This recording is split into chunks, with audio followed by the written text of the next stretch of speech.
Last week, we stepped back into the world of Annie, and we had two very special guests with us, my daughters, your nieces, Savannah and Madison, and it was such a sweet time to get to share the mics with them to talk about Annie. It was so precious. And I have to say, I know I was harassing Savannah about singing tomorrow.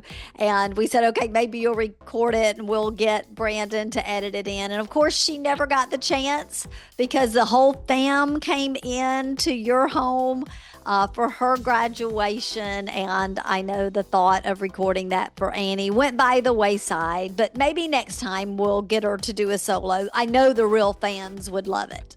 I am sure they would. And I'm sure she would have liked to have sung just right there directly for us, but she likes to be pitch perfect. And because she always is. I mean, she's such an amazing talent. Well, thank you. But yeah, we got really swamped last week with graduation and it kind of went by the wayside.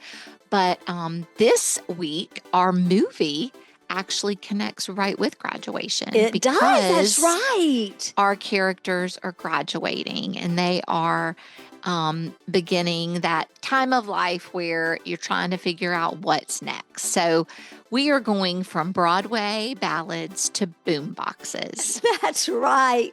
So get ready, real fans. We're heading into high school heartbreak, iconic raincoats, and one unforgettable gesture that defined an entire generation. We are going to cover today a fan favorite we know, Say Anything.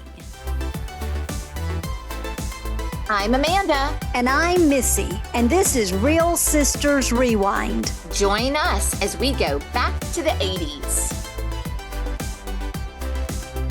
Welcome to Real Sisters Rewind, back to the 80s. If you're new here, we're two sisters who love great films, especially from the greatest decade of all time. I'm Amanda. And I'm Missy. And every week we jump back into some of the best movies from the 80s, rewatching, reliving, and remembering why we fell in love with them in the first place. And this week, it's just the two of us. It is. No special guests, no distractions, just a great 80s throwback, one of my very favorites with plenty to talk about. That's right, Amanda. Say Anything is one of the most memorable movies, love stories of the decade. But I also want to say to our real fans, if you're enjoying this podcast, it would mean the world to us if you'd subscribe and leave a review on your podcast app. And while you're there, go ahead and tap that 5-star rating. If you do, take a screenshot and email it to us at hello@realsistersrewind.com because we will be sending you a Real Sister sticker for all those 5-star reviews. All right, real fans, button up your trench coat because it's time to rewind all the way back to 1989, the year Say Anything first hit theaters.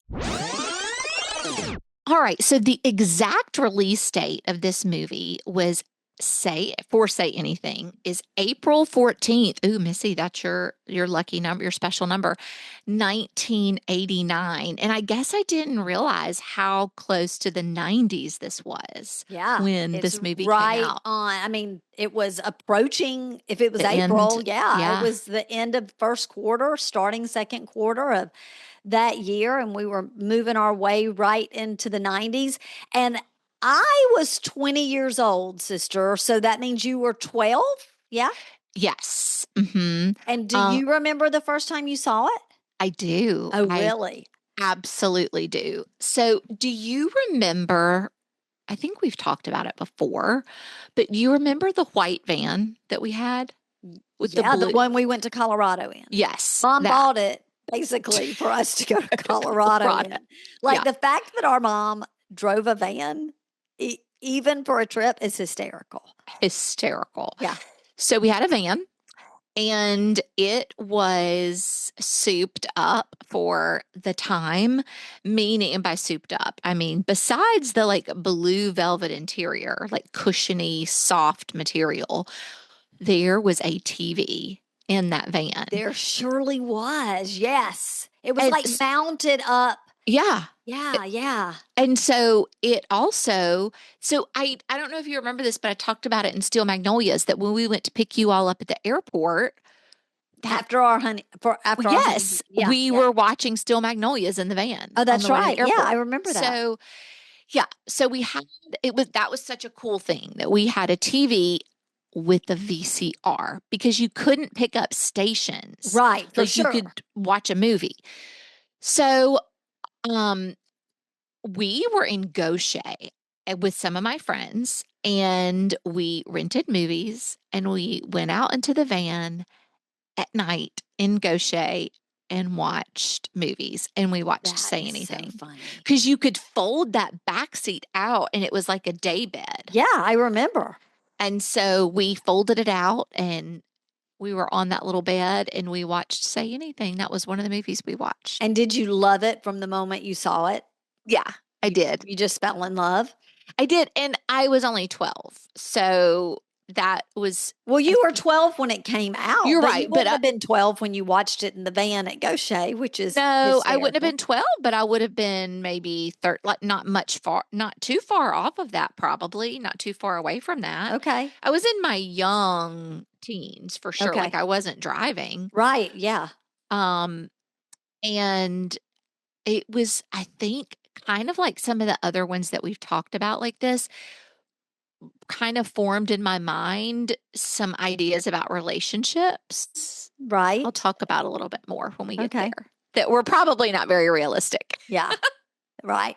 Well, I saw it in the theaters, but not like it wasn't like opening weekend. I had to go to this movie, right? Because it didn't have, I mean, none of them were really that big of stars at the time. Right. Um, and so I did go because word got out it was really good.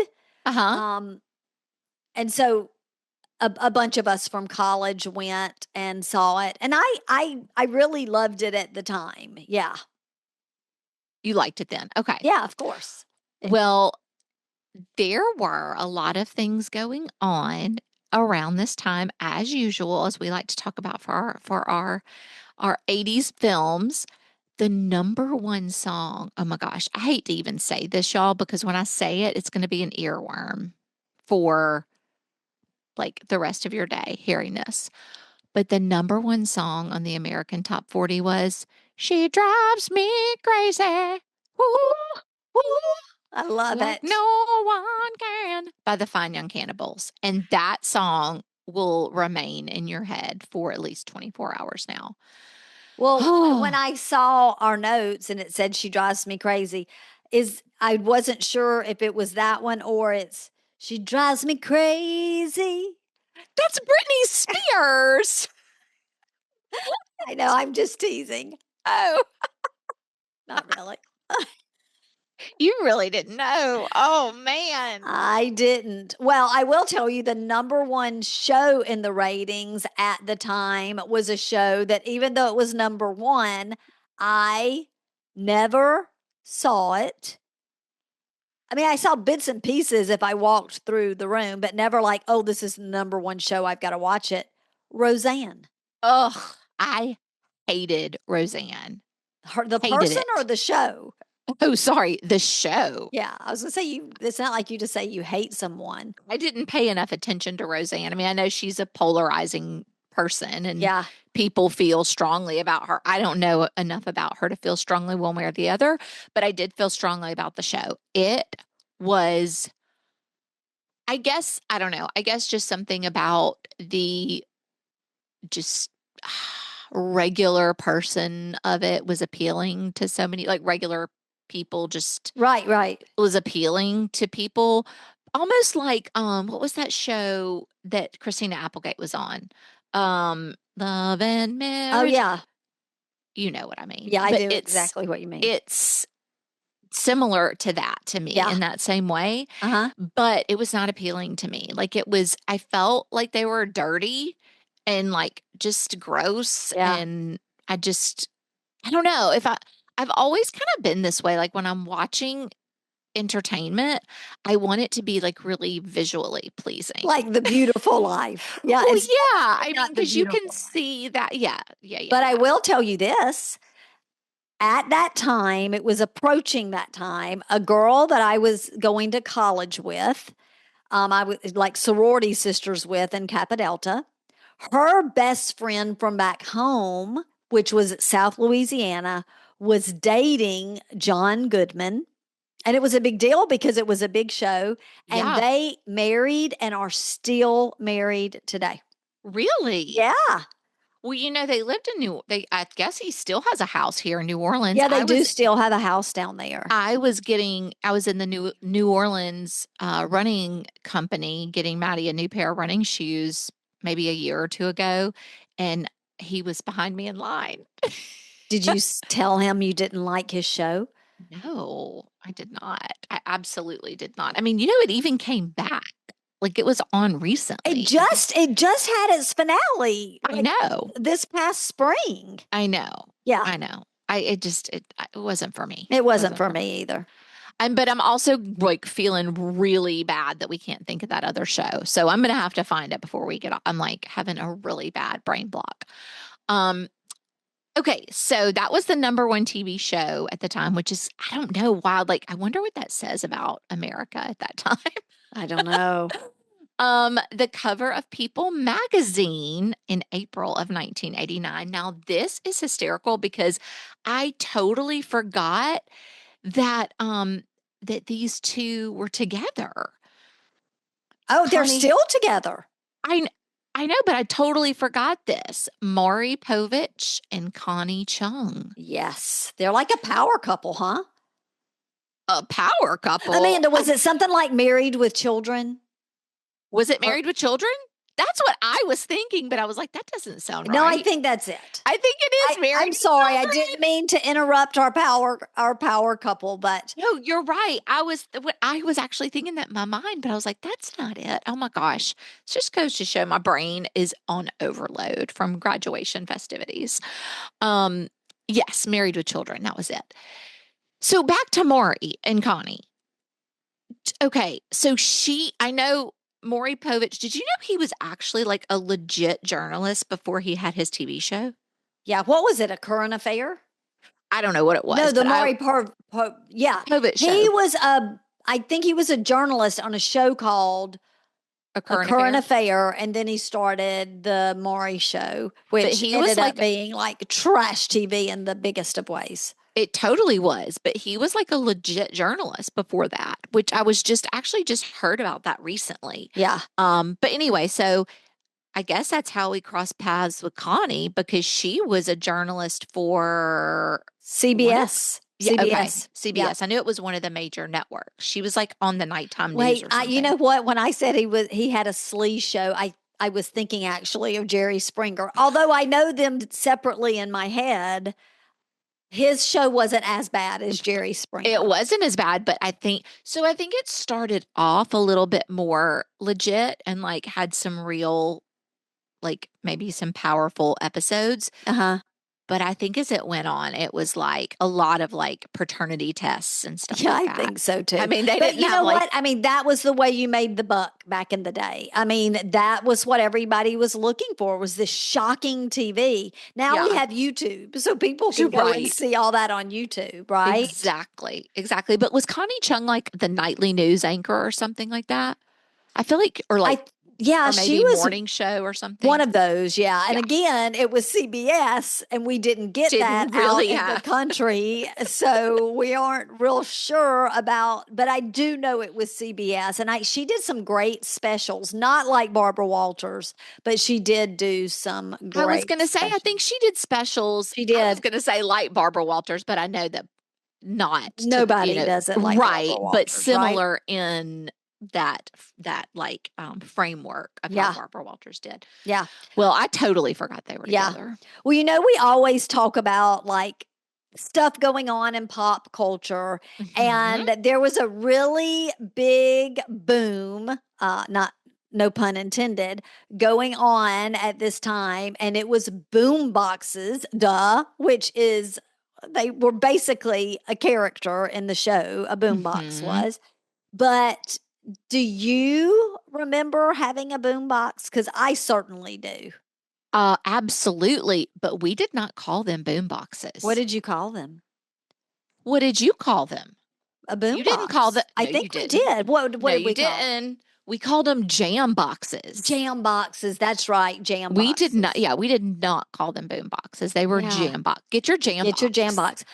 Do you know, recently I saw a a girl that I know, a friend of a friend, and she had on the back of her arm up under here a boombox tattoo, kind of in Real Sisters Rewind type colors. And I thought to myself, self, she could be a real sister with that tattoo. Now, we haven't gone so far to get a tattoo, sister, ever, much less a For boombox, real but sisters, for right? sure it's a sign of the time.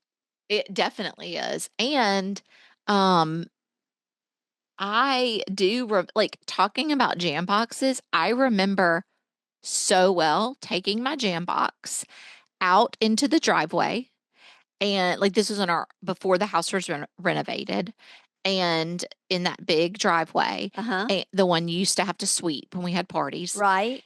and choreographing a routine, sorry, Oh, not yeah. a routine to Girls Just Want to Have Fun Yeah.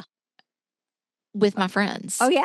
I can remember taking a jam box to Gaucher with Dana, and us like making up routines to teach the little cheerleaders and things that we had gone back to the high Hmm. school they were in junior high and Uh-huh. work with. Yeah. Yeah. And probably take out to the beach for you to get sunburned. Yeah, with our Crisco, not Crisco. Sure. We actually just Baby use oil. vegetable oil or baby Yeah. oil. Baby oil with iodine, though, that was the thing. Oh, Yeah. hello, skin cancer. Oh, let's don't speak that. Yes. Well, along with those boom boxes and their popularity, this was also around the time Madonna had released Like a Prayer Uh and huh. her and we've talked about this before, her very controversial video that went along with it. Well, there was a Pepsi commercial Oh that my gosh, I forgot about that Pepsi Mhm. commercial. That actually seems more like something Pepsi would make a commercial today, not in 1989. It seems like it'd Right? been a little bit pushing the limits for 1985 or 1989, but it was it was like to Like a Prayer, Yeah. and it ends with saying cheers to disrupting the status quo. Yes. It was controversial in the day, I sister. would think And so. I remember it was a little bit like they were like dancing in the street. So it was a little bit like Thriller without the Mhm. scariness. And it had a feel of a little bit of like Back to the Future, like retro. Mhm. And then like it had all these different feelings with it, but at the very end, that's right, it said something about disrupting the status quo. What did you say? Mhm. Cheers to disrupting the Uh-huh. status quo? Uh-huh. So Yes. I'm like, okay, Pepsi, Yeah. getting a little out there. Yeah. Well, right around that time, sister, there was a man named Elwood Hughes Edwards Jr., by the way, and they were getting ready to launch the World Wide Web, and Elwood recorded some very famous words. AOL's trademark saying that a movie was named after. Can you guess it? It would have to be You've Got Mail. That's exactly right. Yep. Elwood Hughes Edwards recorded that in the spring of 89. They were getting ready to launch that World Wide Web, which once it came out, we could easily go find But Madonna's commercial. do you remember it that far back? I mean, that's around the time like you got married when you were 21 and you were 20 when this came out. Yeah, I don't. I found that actually in whenever I was researching it, but I guess they were paving the way, and Well, maybe that's what they I were mean. using Like, it I in had big no tech. idea. Yeah. Wow. Yeah, but just That is imagine, like, if at the time, if that Madonna commercial you were talking about came on, and then, I wanted to see it, I would literally just have to wait and for it to come wait on and again. wait for it to Yep. come on, but now that we have the World Wide Web, WWW, um, you can just go search things like that. Well, my kids like to say, search it up. Just Search search it it up. up. Okay. I like to say, give it a goog. Give it a Um, goog. Okay. like Google, give it a goog. And But and my, I just say search. Do you wanna yeah, go search that? Okay. yeah, Well, yeah. hmm Yep. Search it up. So also speaking of new things happening, Burger King came out with a new slogan. Here, I'm sorry, real fans, is another earworm. They came up with their "Have It Your Way" slogan. oh, That commercial still comes on, and it does. it drives me crazy. And it's like, at BK, have it your way. You rule. I can't. It's like, it sounds like the biggest. I'm sorry, this is going to sound ugly, but I'm just going to say it because it drives me crazy. It sounds like the biggest dum dum singing it. They're like, at BK, have it your way, have it your way, But have it your way. You rule. that's what it's evolved into, though, sister. No, I know. Because That's what it back is in the day, it now. was something like "Hold the pickles, hold the lettuce, special orders don't upset us," and it would you were you It was at a cute Burger little King, you jingle. get to have Yeah, it your way, yeah, have it your yeah. way, and It was now a they've definitely kind of grossed it down. Like it was, modernized it yeah, and made it not so cute. it was like a cute little jingle. And Yeah, now it's like you just picture like frat guys sitting around on their couches being like, have it your way. yeah. And I'm like, I don't want that. So every week that we are doing our research and prep for Real Sisters, I always check to see like what's on the bestsellers for books because in my high school years, like junior high and high school, I started reading some novels and there is finally one that was number one right around the time of our book, and it was Star by the great Danielle Steele. I Oh, mean, in the 80s, Danielle Steele was the bomb with her books. All of us girls would be like, have you read The Promise? Have you read uh-huh. this? It was such a big deal to read a Danielle Steele book. And quite frankly, you felt like a big girl Yeah. when you were reading those books. And she still writes a great book. If I'm heading to the beach and there's a Danielle Steele book at the CVS that I stop at You're on going the to way grab down, it. I'm going to grab a Danielle Steele It's an book because you know easy, what to expect. I think like Colleen Hoover is more of the modern day Danielle Steele. kind of, maybe. But there was another book that was in nonfiction that was written by some short. It was created from short essays that an American minister named Robert Fulghum had released. It was published in 1986, but it was really big about this time. They had posters. And I had this in my classroom whenever I started teaching in 1990, and it was all I really need to know I learned in kindergarten. Do you remember how big that was for a I while or no? do. I do. And I feel like I should have gotten that for Savannah for graduation. Oh, that would have been so good.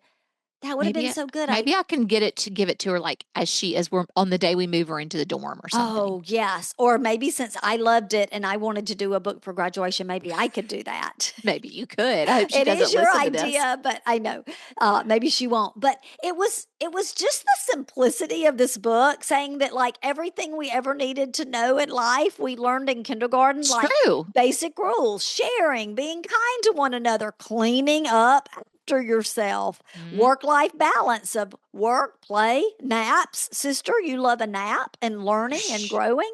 got And that so right. that was a big deal. And I was so excited that there were finally not just one book, but two books that we could talk about on the pod. Real quick, and I know this isn't necessarily that year, but you were talking about how much you love Danielle Steele. What was that book that you loved so much that had like the character Paradise, Judith McNaught. If Yep, I had Judith had a McNaught. girl, I That was going was to name her it. Meredith after that main character. And Judith actually, I McNaught. read that in the early 90s. And I am telling you, this sounds crazy, but every time I suggested that book to someone who loved to read, we would start talking about it and a friendship would be formed. Like my friendship with Teresa Robertson, Uh-huh. I promise you, it started out strong because we both fell in love with that book and we were like talking about it. Oh, I love that. That's hysterical. Well, Did you read it? Because I know you were I too did. young to read it I whenever did I eventually read was it. I read it telling you. later. Yeah, it was a great book. So no politics this time, sister, or No is it coming? politics, Oh, but I do okay. have a major natural disaster that happened, and I'm Oh, sure you remember it. I definitely remember it. It was the Exxon Valdez oil spill in Alaska. And I the do remember it. Yes. and this was a big gosh, I feel like this was a turning point for oil companies and their sort of the laws that were created Mm-hmm. to keep habitats clean Yeah. and keep accidents like this from happening. So I just was going to tell you a couple things that were really stood out about this. So this was actually it was the Exxon Valdez. That was the name of Uh-huh. the ship. I have a little And story to share with you too after you give us your and facts. it actually was trying to avoid icebergs, but by doing that, it struck the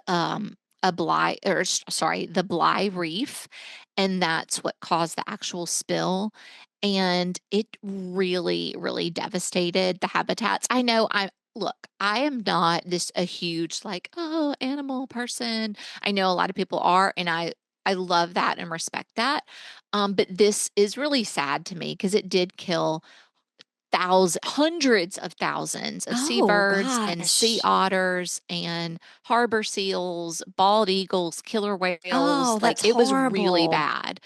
And in fact, there are still some animals that have not like the killer whales. They have still not recovered from that oil spill. Really? There a lot of them have, a lot of those populations have, but the killer whales have not.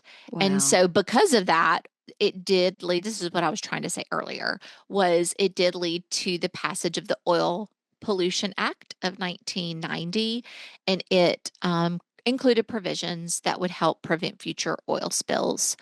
Um, to hopefully not have that happen again because it was really bad. It It's was really bad. sad. And which makes the story I'm going to share kind of bad to share because Oh it's a boy. little bit of making a little bit of fun of it, but it wasn't me, real fans. I'm just sharing the story. So, Amanda, I think you went with us to Memphis. It was mom and I was dating Chris and me, and we went up to a Southern Miss Liberty game Bowl. and we stayed at the Peabody. Yeah. Uh-huh. And it wouldn't have been a bowl game because this was the weekend around Halloween. Oh, so it was just like a Yes. regular game. And the Okay. Peabody does a huge Halloween party. I mean, nobody knew, but it's a huge thing in Memphis. People come from all over Memphis for the Halloween party. Well, Chris and I decided we wanted to go. And Sure. so he went in his room. I was staying with y'all, of course, and he took the sheet off of his bed and I took the sheet off of my bed and Sure. we went in togas to the To the Halloween party party. because you had to have a costume to get in. So we Okay. made one and I got some like some greenery off some of their plants and wrapped it around my arm and my head and all that kind of stuff to look, like toga. And they had it's a huge contest, which of course we didn't enter. Ours was makeshift, but the winner of this contest was this person. Actually, I think it was two people. That one was in the front, one was in the back, and they had this huge oil tanker and they had like oil spilling out the back, and they went Or the as the Exxon Valdez. Exxon Oh, the Valdez. Yeah, well, I think that's kind of creative. it is creative, but I mean, I guess it's kind of comical too, a little bit, and so Maybe not appropriate. yeah, so I'm sorry if I've offended any of our animal nature lovers. Definitely, I'm glad. I mean, I'm sad it happened, but I'm glad we've now got the Protection Act and all that good stuff. By the way, that is the trip where I got sick and came downstairs in the elevator looking for y'all because mom had gone down too. What kind of sick did you get? I think I ended up with strep throat or something, but like I had a fever Oh my and gosh, I was in sister. the room and I was like And I was not like feeling dancing well. it up with the toga. Yep. I'm Yep. sorry. Yep. Oh, girl, it's okay. Not your fault. Well, let's move into some movie facts and trivia. What do you Okay. think? Let's do it. Our movie, Say Anything, was written and directed by Cameron Crowe, who I love his work. This was actually, Amanda, his directorial debut, and it marked his transition from music journalism to filmmaking. And he was only 21 years old when he wrote that screenplay. Yeah. And so this is so interesting because he was only 21 when he wrote that screenplay, but he had already lived quite an exciting life. Yes. Because you know that that transition from music journalism that he was working in to filmmaking, where this was his directorial debut, was portrayed in the movie Almost Famous. Yes, I do. That is one of my favorite movies of all time. Yeah. I love Almost Famous. Yeah, and it was semi autobiographical. Yeah. So he had already had all this experience writing as a journalist for Rolling Stone because he liked to cover some of the more like rock bands that the Uh-huh. older guys weren't interested in covering. And so he was working for them covering some of those rock bands. So interesting that he has that background. But another movie that he wrote, he did not direct because, like you said, this was his directorial debut, was Fast Times at Ridgemont High. Yes. And it is also based on some of his own experiences. So, really cool. And I hope one day we get to do Fast Times at Ridgemont High. It's a really, We have to do yeah, Fast Times at Ridgemont High because it's a great 80s. Yeah. it It's like is a foundational it 80s is. You film. have to do it. Absolutely. But he's also known for Singles, the movie Yep. Singles, which came in kind of around the time of grunge, like Yeah. in that Yes. time period. And the one near and dear to our heart girl, Jerry Show me Maguire. the money. Show Jerry, me the money. who's coming with me? Who's going to come with me? Oh, that movie. And I'm like, I'll go. That movie is Tom Cruise at Tom at at his his finest. yeah, it's his. I love the movie. I love Tom Cruise. I loved him then. I love him now, despite of anything craziness. I don't love him enough to go see any of those Mission Mission Impossible. Impossibles because I hate action. But if he's on a talk show or something, I mean, Oh, we're going to watch it. Well, because it's so intriguing. I love him so much. I And love him so if you know, much. you know, sister. Yeah, If you know, yeah. you know. If you know, you know. Inside joke, listeners. So sorry. And of course, I already said Almost Famous, that he did, but this is interesting. I Okay. bet you didn't know this Okay, I'm because listening. I did not know this. Okay. All of these films, this is not where his talent ends, and there are even more films I didn't name. But Right. he also adapted Almost Famous into a stage musical on Broadway in 2022, No and way. and he received a Tony Award for Best Original Score. Oh my gosh. I want Did to you know that? No, I didn't know it, but I want to see it. I don't even know if it's still out. I am telling you, I love Almost Famous. I do. Me too. All right, so let's talk about we talked about Cameron Crowe. Let's talk about some of the stars. I mean, John Cusack as Oh my gosh. Lloyd Dobler. I mean, he made Lloyd like epitome of like the sensitive male lead in the 80s. Like Oh my gosh. he is so great in this role.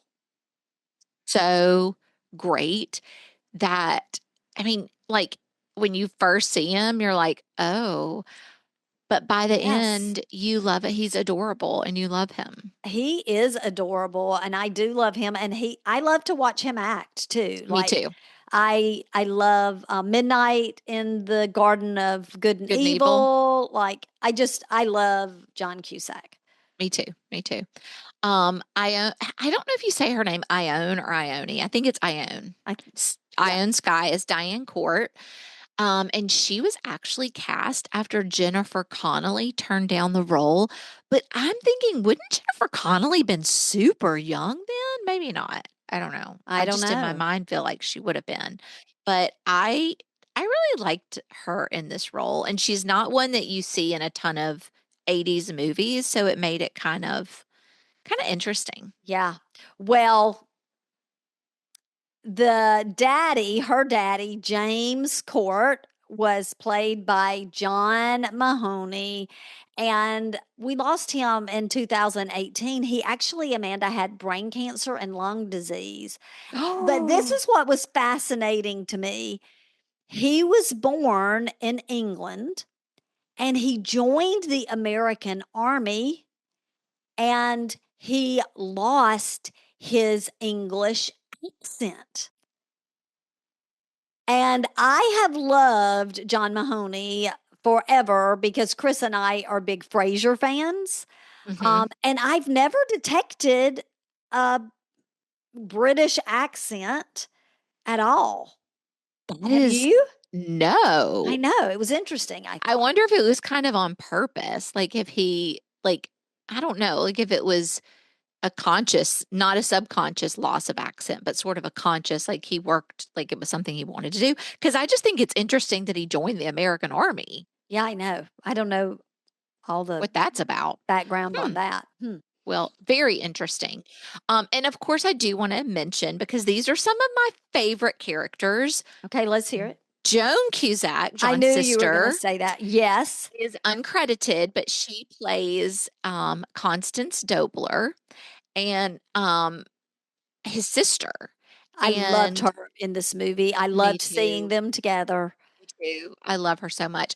And then also Lily Taylor, who played his best girlfriend, one of his best girlfriends, Corey Flood. She is so funny to me. I loved her role because I in high school was friends and I know you were and Savannah and Madison are both friends with guys.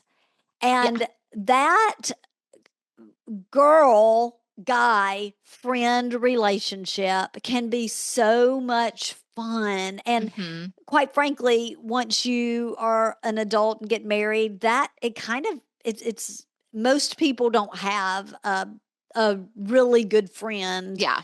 that they continually hang out with in the on the opposite sex. But when you are young and you get to have those relationships, that is they're special. And I Very loved both of special. these. Yes. Very special. And you learn so much. Yeah, you do. And we also talked about Joan Cusack in Working Girl when we had Amanda Oh, Thompson on. So good. yes. Love her. Well, the film was rated PG-13 and it was right at our sweet spot, sister, an hour 40 minutes. Yeah, I thought the pacing was of this movie was good. Like Yeah, it. it is. It's got good pacing. It is. It was made on a budget of 16 million, which even for those days I feel like was pretty low, but if you think Mhm. about it, there weren't any like big extravagant scenes or No, anything not like at that. all. And it made 21.5 million worldwide, which was shocking for me to see. But I bet through rentals over time, etc., they made a lot of money off Oh, this girl, movie. this was definitely one that when you hit the like gas station movie rental place in your little community, Uh-huh. you this was a renter It was a renter for for sure. sure. Yes. Watched Yes. it multiple times, Oh yeah. multiple times. And even though, like you just said, Financially, it doesn't look like on paper a huge success. It was nominated for several awards, including the Independent Spirit Award for Best First Feature, which would be Cameron Crowe. I Yeah. almost said James Cameron. And I was like, wait, that's Titanic. John Cusack won Most Promising Actor of 1999, For which, that was like the Chicago Film Festival, I think. okay, Yeah, great. yeah, I think it was. So that's pretty, I mean, I think that shows that it was a pretty well-received film. Yes, I agree. Well, Amanda, I say real fans, grab your boom box, buckle up, Your and jam let's box. okay, your jam box, and let's dive in to Say Anything from the very first scene.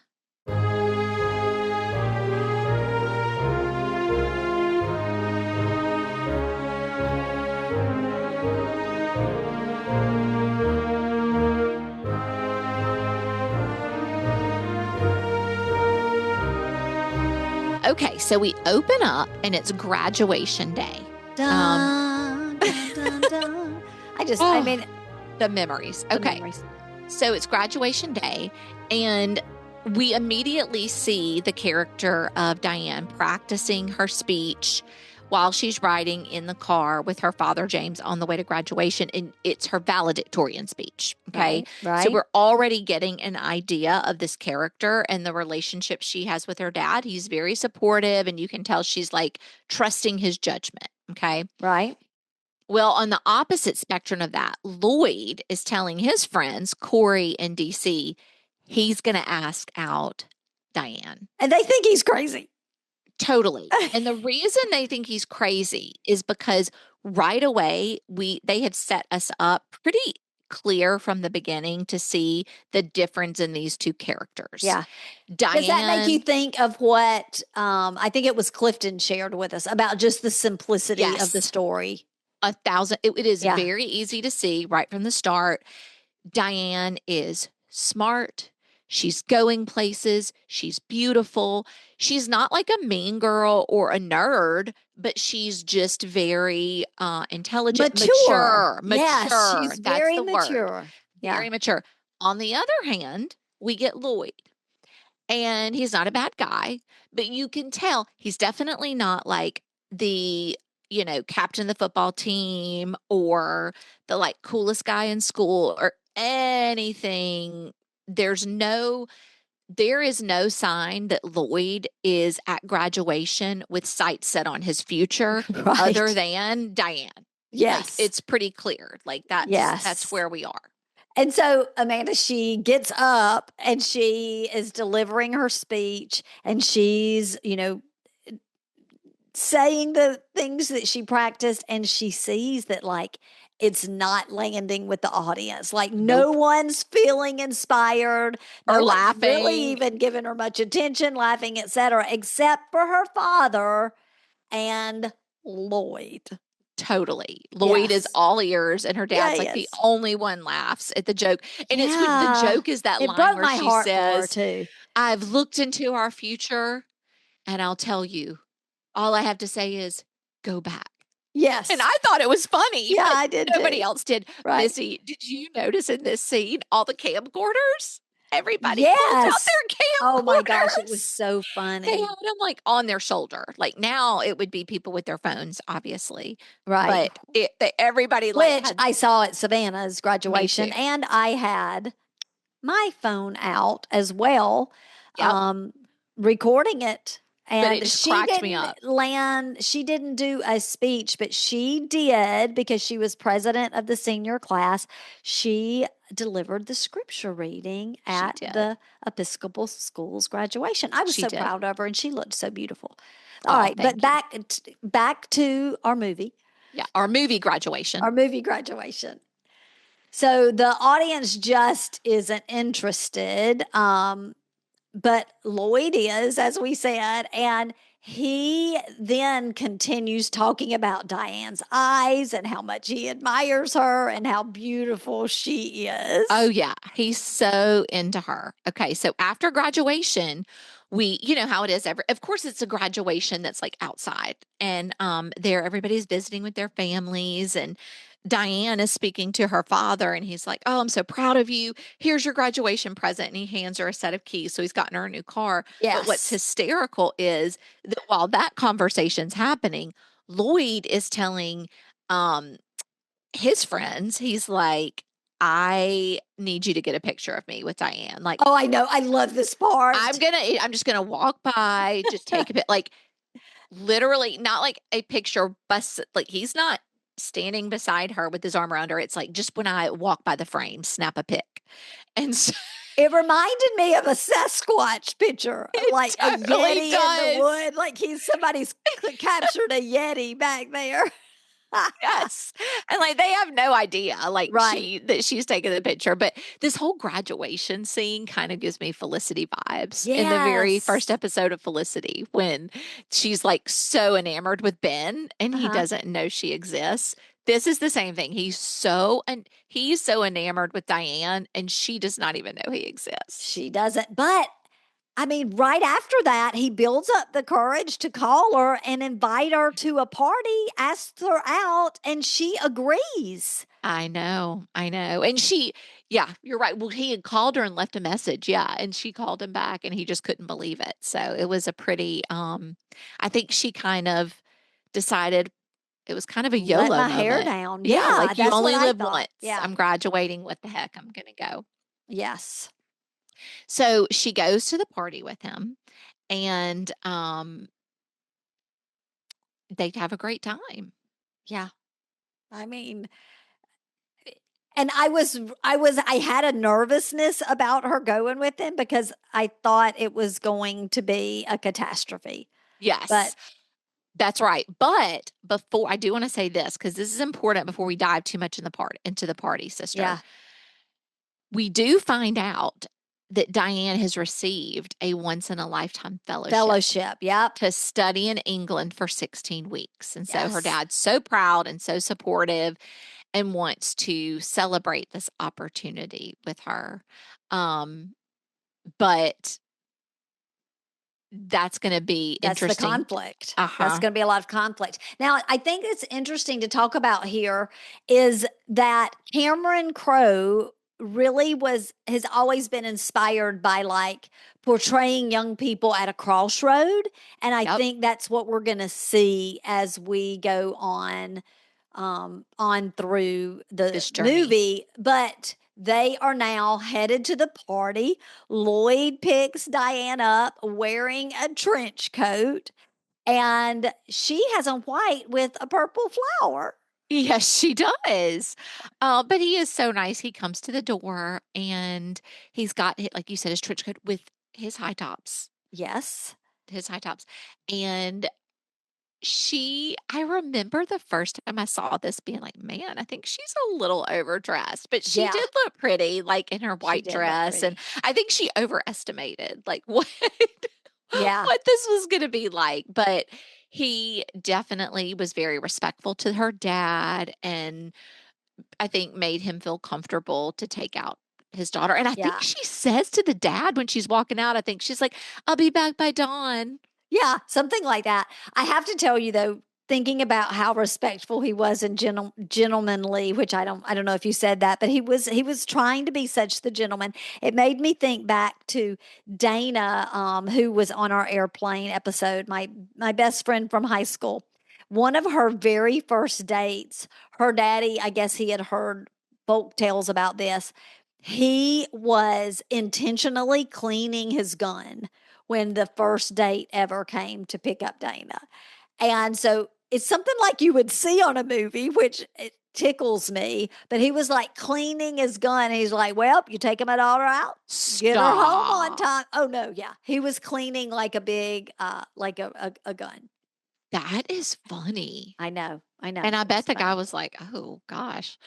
I bet Dana was dying too. But anyway, so at the party, they get to the party and Lloyd is made keymaster, which means he's in charge of the keys and monitors the kids' Yeah. sobriety. So he's not going to PSA, let no drinking and driving. Yeah, he's not letting anybody drink and drive, which I thought was very responsible.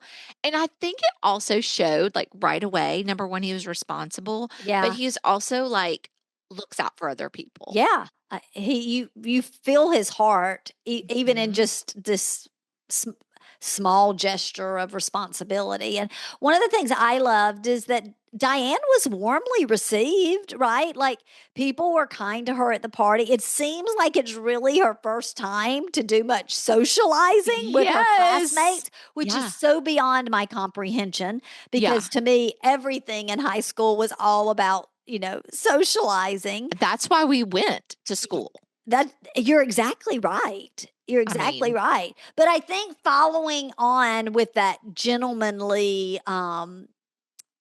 attitude, we see Lloyd, he's checking on her all throughout the evening, making sure that she's doing okay and having a good time. And you and start falling in love with him. you do, because a Yeah. couple things I didn't know the first time I saw it, how they were going to be received at the party, even him, because I wasn't Right. sure if he was like a nerd or I wasn't sure. A thug. Yeah, Yeah. and It, but it he was hard wasn't to like pinpoint. everybody loved him. He was, Yeah. he was well received and everyone was so nice to her.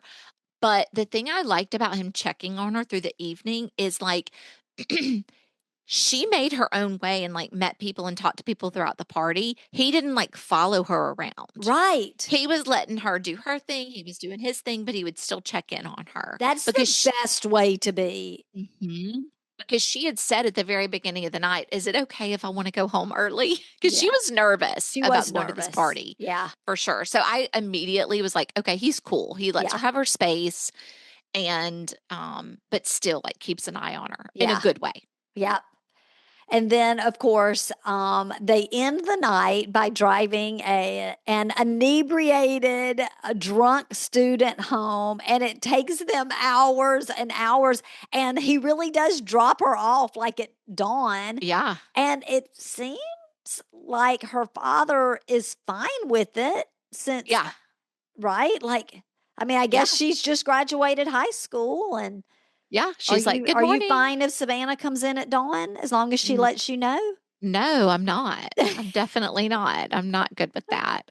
I also this was a really sweet part where when they're before he drops her off, they stop at like a 7-Eleven or somewhere to get something to drink, and there's glass on the parking lot, and Yes. he says, "Oh, oh, watch that glass," and he kicks it out of the way for her to like walk around the glass. It was really sweet. Yeah.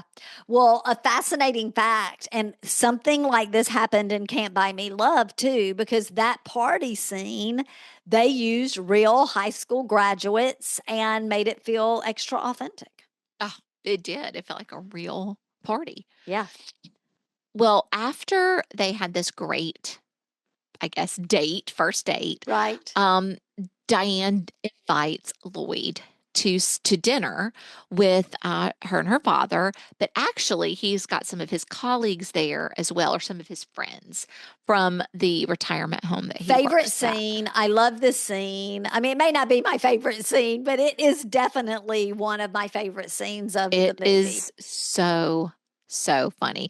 Before he even goes, Corey and DC are like, "This is a bad idea. This Yes. this is not Lloyd's wheelhouse. Like Right. this is a bad idea." They He were is not, giving him a warning, a friendly warning.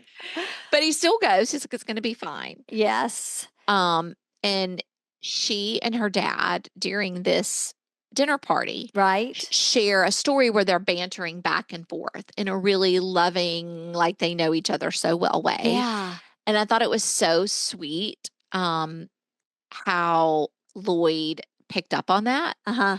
And he even like complimented them on that banter and their closeness and how he doesn't really have anyone like that in his life. Yeah. And this is also where we find out that Diane is afraid to fly. Yes, which comes into the story later.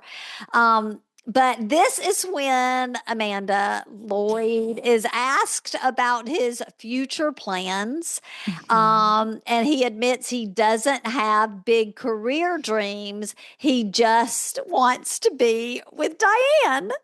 Just spend the summer with Diane. That's Yeah. That's his That's his thing. plans. Yeah, that's his plans. That's his plans. And I think he does say something about his fighting. Like I don't remember what he Oh calls yeah, it. about his martial arts or whatever. Yeah, he just wants to do that and spend time with Diane. Yeah. And Amanda, this is where Lloyd says that famous, I guess it's not a soliloquy because he's not by himself, but he's like, I don't want to sell anything, buy anything, or process anything as a career. I don't want to sell anything bought or processed, or buy anything sold or process anything sold, bought, or processed, or repair anything sold, bought, or processed. As a career, I just don't want to do that. And oh Yes. my gosh, I love And the way he that. says it, The like, delivery. is The just like delivery. so deadpan serious. Yes. And you're just like, okay, all right. And that's Yep. kind of how the people at the dinner are. They're like, okay, young Okay. man. Like they don't know how to respond. And I mean, we've got the feels now that not only is she smart and has a great, relationship with Future her and dad, like they got some money too. yeah. Like I wouldn't say they're not like what's his name from Pretty in Pink. The guy who was, Steph, yeah, it's not like Steph, but they're well off. for sure. And so while they are having dinner, who shows up at the door, sister? The IRS, Yep. like they are ready to come in and start taking files out. And he is like, I've got people here. Like, no, come to my office. This has got to be a mistake. Yep. It's You bad. know trouble's coming. What seemed too good to be true Probably probably is. was. That's right. And then of course, the night continues and the movie continues, and we see Lloyd and Diane beginning to spend more time together. They're talking, they're laughing, and they're bonding. But she expresses that she's overwhelmed and wants to keep things light, like friends with potential. Yep. Yep. And this is kind of a fun fact. When Cameron Crowe wrote this, Uh huh. he structured the relationship so it would develop at a realistic pace for teenagers, not just this like rushed romance. And we kind of see that in this montage. We see them spending time together and hanging out and, learning to drive the car and getting little coffees together and things like that. Yeah. It doesn't. Okay, so let's talk about the driving lesson Yes, because yes. Lloyd teaches Diane how to drive a stick shift. Hmm. And it's so cute. They flirt, they laugh, they share their first kiss, etc. But Amanda, did you ever learn how to drive a stick shift? Never, Never? never. Okay, I Did you? did. I did. Dana had a Toyota That's right. Corolla You told that me was that. a stick shift. But you have to use both feet and you have to like lift up on one while you let Yeah. go of the other. And if you lift it up too fast, the car will die. If you lift it up Yeah. too slow, the car will die. It's Um, complicated. it's complicated, and I didn't master it ever. So, also in this time, like they have that first kiss, right? And then the montage kind of continues where we get to see them continuing to spend time together. And through this, like we can tell it's getting more serious. And eventually they're like in the car one night, I guess on a date, and they're making out and they go all the way, sister. Mm, And kind of steamy. it gets a little steamy. I was And imagining a hand going up on up no, on a that's window like again, Titanic. that is James Cameron, not Cameron Crowe. And Diane comments because this while they're in the car, In Your Eyes is playing on the radio, and Yep. she comments that it's a great song, and so they're listening to that song. Yep. Which Um, comes back around. But I will tell you this that wasn't the song that was originally planned for that scene and to be the song in this movie, but John Cusack suggested it and helped them choose that. well, he did a good thing with that. And that Yeah. just makes me like him even more because that song is incredible. Yeah. Love it. It's one of my favorites. Yeah. So after that, Diane returns home and she hadn't called her dad this time, and he is upset. And I really got a little cheesed out when she came in and she tells him everything about her relationship with Lloyd. And she shares that she had intended to wait, but went all the Decided. way with But it's funny him. the way I will say it's funny the way she says it because she's Yeah. like, I decided not to, but then I jumped him anyway. Yeah. Yeah. I mean, but it was just all so odd to me. But I guess it's great that they were open and honest and her You know father who it reminds me listened. of? Yeah, he doesn't get angry. I'm sorry. I was just finishing my thought. What does Oh, it I'm sorry. remind No, you? he does. You're right. He doesn't get angry. You can tell he's a little like, Yeah. but um, I think maybe he's perplexed. Like this guy, like Yeah. he doesn't But get she it. says, like, I'm so glad I can tell you anything. I can say anything to you. Yes, and that's the part that I was going to say. Who they remind me of Okay. is Dirty Dancing, Baby, and her dad. Yes, Amanda. I didn't even think about that. That same sort of like we tell each other everything, So girl. good. Yeah. hmm Yeah. hmm hmm Yeah. Yeah. But you're Yeah. right. He doesn't get angry. Um, so again, you're right. Like it's this open, honest relationship, but you can tell he's a little sussed out. Like he's like, Yeah. Well, and I also think he's thinking toward the fellowship and her leaving. And he actually suggests that she breaks up with Lloyd to mm-hmm. avoid further stress and emotion. And he offers her a pen to give Lloyd as something to remember her by. Now, come on. I know. Like, give him this pen. It's so sad. And she does break up with him. What? Like in the car, they're riding around, and she's like, "Oh, I've just been thinking maybe we need to spend some more a little time apart, blah, blah, blah, blah. I need to study." And he's like, "Yeah, cool." And then when he gets to her house, he stops. He's like, "Wait, what just happened here? Yeah. Are you breaking up with me?" And it's like then he realizes that that's what's really happening. And she gives him the pen. And doesn't he say something like, I tell you I love you and you give me a pen? Or maybe Yeah. maybe The friends that he was later. telling the friends Yeah. that Yeah. later. Yeah. Well, But he's crushed. he's devastated, and he calls and he leaves those multiple voicemails. And then, sister, because this is one of your favorite all-time movies, what does he decide to do? Well, so he's leaving the multiple voicemails. Yep. And he is, like we said, he's devastated. And you know what I love about this? We've all been there. Oh my gosh, And yes. I mean, you have this uneasy feeling of like, I just need to do something. What can I Right. do? What can I do? And he called up the guy friends. Um, and he's like, I'm gonna go hang out with the guys. And hanging out with them, he's trying to tell them about his feelings and what's happened. And he's so sad and they're absolutely no help. They do not understand at all. Um, and that's the part where he says that about the pen. They're just like, Yeah. Yeah, oh that's right. man. That's right.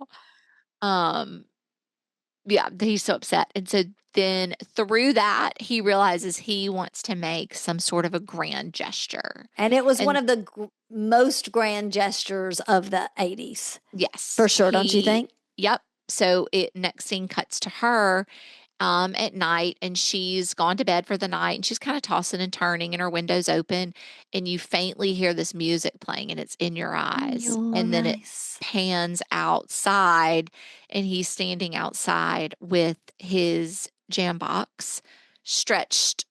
Well, at first he's just holding it and it's playing in your eyes, and then he stretches it out above his head to make it like he's really trying to reach her for her to hear it.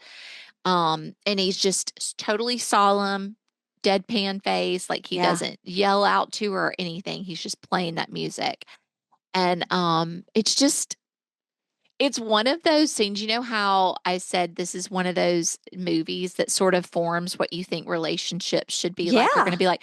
As a girl, like as a high school girl, if you would like fight with your boyfriend or break up, like this is what you were secretly wishing like they You were were going to expecting, and uh, maybe not that, but a grand gesture. Like they were going to right. come to your house and be like, show up in some Yeah. Do way. something big. Mhm, Yep. mhm. That's not a thing. And she listens from her bed, but she Mhm. doesn't respond.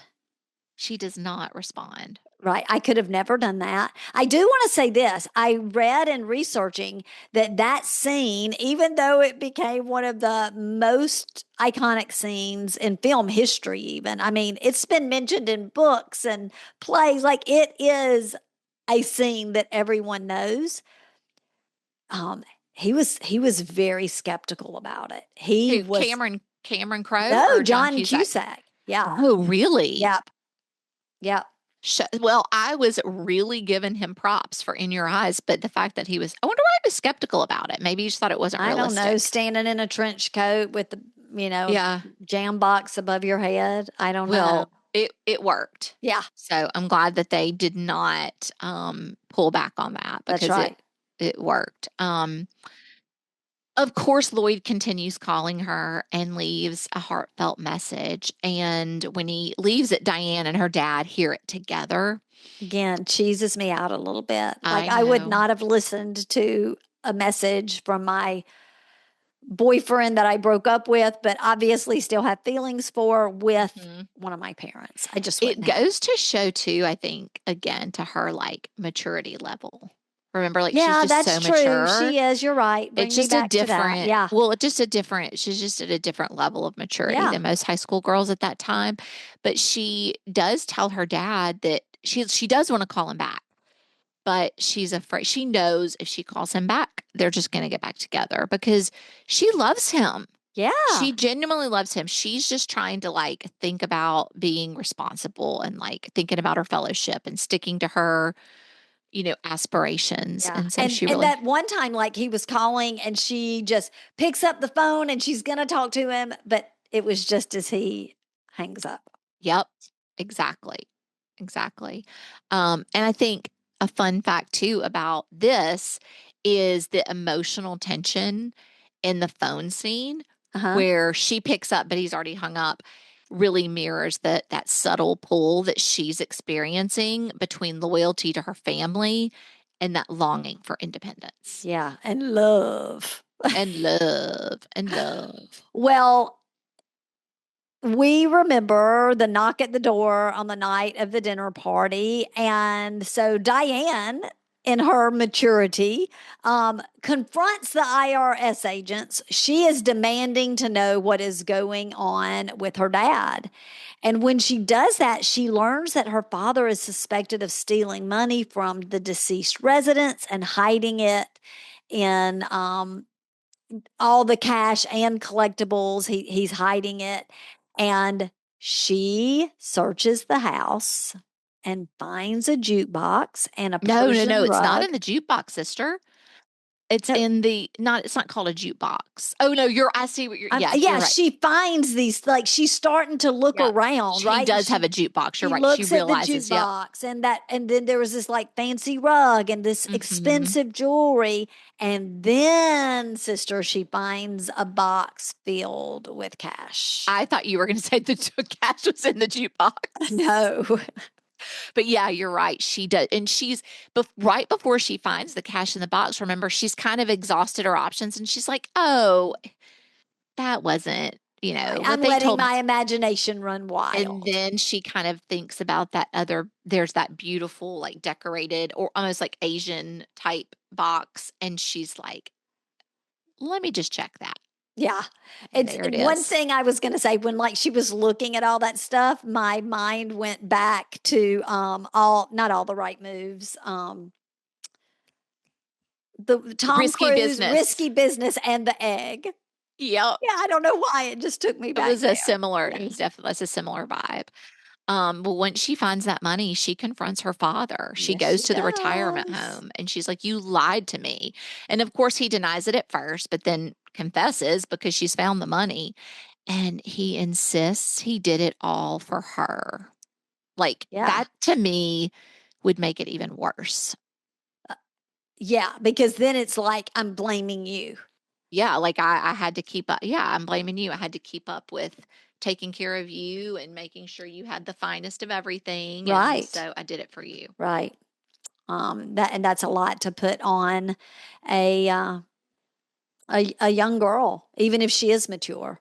Hmm. Okay, so then we see Lloyd training at the gym, doing his kickboxing, etc. Which, by the way, he trained with real instructors, so he would be really authentic in the gym scenes. Oh, that's But I hysterical. know, yeah. He But should have been trying to get in on the Karate Kid. karate kid. But Diane shows up. She tells him she loves him and asks for forgiveness. And he is so surprised. But of course, we know he loves this girl. And of course, he accepts her apology. I have a question for you. Okay. When she finds him, he comes off the whatever you call it, the ring, whatever, Right. the ring that you're boxing in, and he has got a I bloody don't think it nose. was boxing. Or whatever he was doing, it was Well, like a ring. kickboxing, I guess. Yeah. It was like kickboxing. That was it. There was like Yeah. a ring.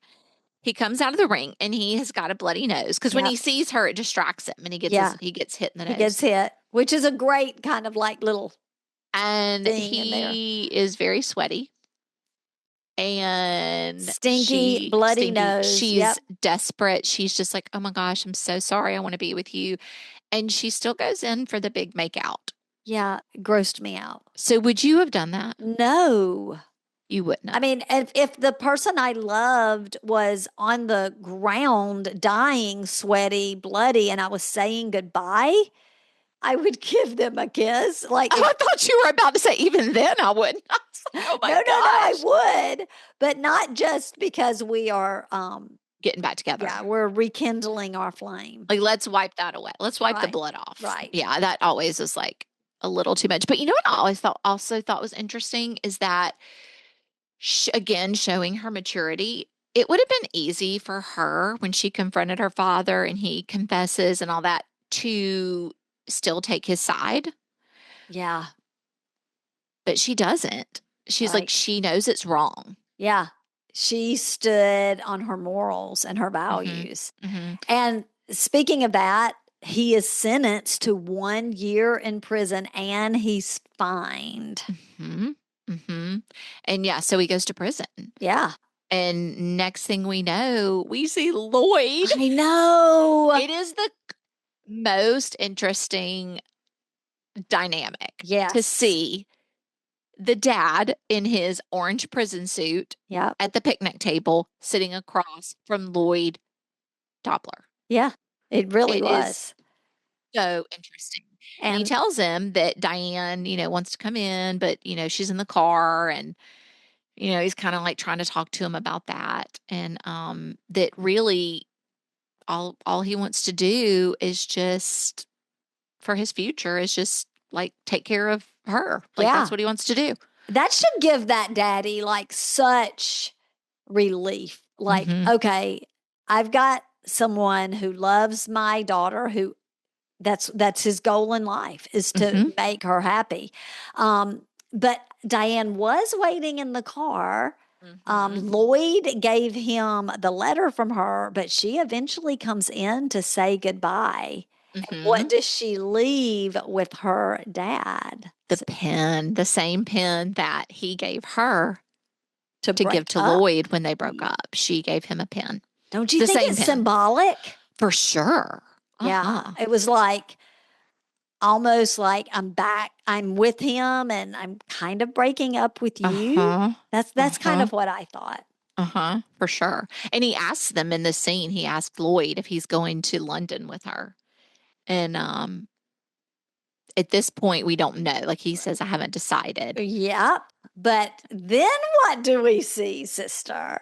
Oh, you know what? I take that back. because I totally forgot this even before we see him on the plane, because it's sort of like the scene where Diane tells the dad, I wasn't going to do it. And then I jumped him. He Right? tells the dad, really, I don't want to, I just am not sure. I don't want to be a tag along, blah, blah, blah. And the dad comments that, yep, that's a good decision. You don't need to, you know, go on her heels and blah, Oh, blah, that's blah. And then right. he says, but I decided to go. Yeah, that's right. So we know he's going. Yep. In the next scene, we see him packing up his suitcase and his sister, Joan Cusack, Yep. taking him to the airport. And they board the plane together, and it takes us back to the story at the dinner table because Diane is anxious, just like she was her first time flying. Mm-hmm. And Lloyd reassures her by saying that everything will be fine after the ding. Mm-hmm. The Like the seatbelt ding. sign goes off or That's whatever after the right. first That's few right. minutes. That's right. And so the camera stays on them, and we just literally are watching them for these minutes, Yeah. hoping nothing happens. We're waiting for the ding. And then finally, they're sitting there just awkwardly. He's like, oh, do you want a magazine? And she's like, no, no. And she's literally, they're looking up at it's like they're looking up at the sign, Yep. waiting for it. And then finally we hear the ding and the screen goes black. Yes. And Crow actually intentionally ended the film with that, with like quiet emotional courage instead of Mm-hmm. this like dramatic final line, just letting the ding just resonate with audiences. That was a It was, fascinating fact I it's heard. kind of like everything's going to be okay. Yeah. It Ding. kind of is the symbol of like, okay, everything's okay And now. I do think about that sometimes when I'm on a flight. Like when I Oh, hear yeah. the ding, I'll think about this movie. Oh, yeah, me too, for sure. I definitely do. Um, I feel like we get a lot of dings though now. It's not Yep. just that initial one. All right. So, sister, what do you think? Does it measure up?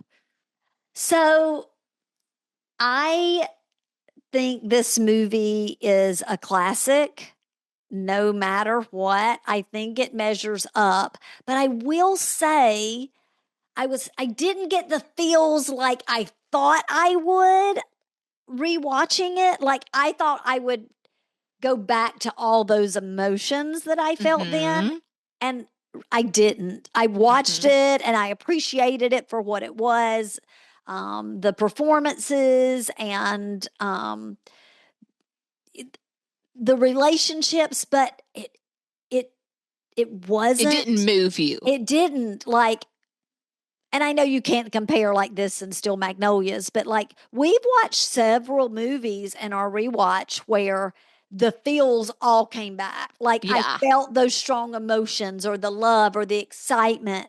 And I didn't, but it could Uh-huh. have just been that it was a busy time in my life when I watched it. And Uh-huh. if I like, I actually feel more feels now talking it through with you, sister, than I Yeah. did when I was just watching it. And my husband, Chris, had never seen it. And Oh, he wasn't necessarily loving it. So that energy might that have could rain on transferred your right over. parade. Yeah, maybe he rained on my parade. What about you? Think I know the answer, but go ahead. Yes, it measures up. I think it is just such a sweet, sort of, in a lot of ways to me, more realistic, even 80s romance story than like a Pretty in Pink. Because there's in Pretty in Pink, even though there were a lot of like stereotypical 80s characters, it was like the extreme of that. Uh huh. And this is the extreme too, as far as her character. But I feel like other than that, it was very like every day, right? Uh Just huh. like teenagers Yeah. graduating high school and trying to figure out what they were going to do with their life at that point in time. I just adore Lloyd so much. I And it's so loved funny it. because he's totally not our vibe, No. right? Like Mhm. but I did too. I adored him.